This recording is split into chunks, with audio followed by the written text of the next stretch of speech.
The nouns joined by and, we use the plural form of the pronoun.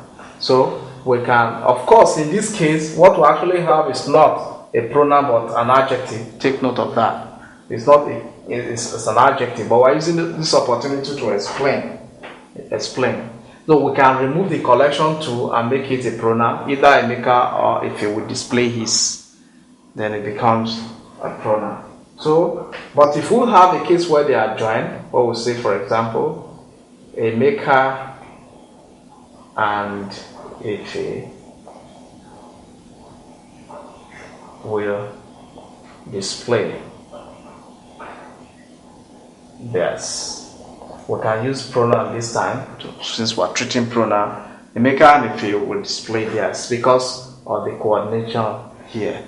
And so in this case, we know we have plural form of the pronoun. So these are some issues we need to look at when we treat the pronoun. So you want to look at the agreement between the pronoun and its antecedent in terms of gender and number. Now, some of these issues are dealt with under agreement between subject and verb. We want to also note something here. Let's just use a term, you and one.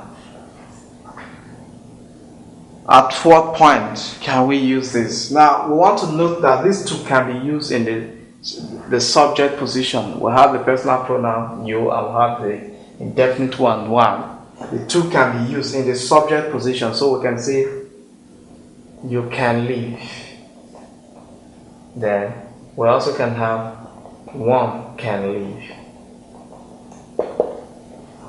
So take note of that. But in the object position, then you is the more appropriate, that is acceptable. So in a sentence like this, for example, I told you.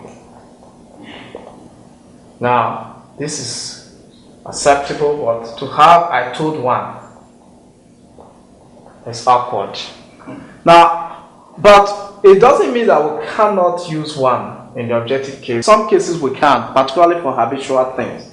For example, we can have a sentence such as, he gives one money for this type of job. He gives one money for this type of job. So in this case, it will still be acceptable in such special cases. But ordinarily, in objective case, you is what we have. So you want to take note of that.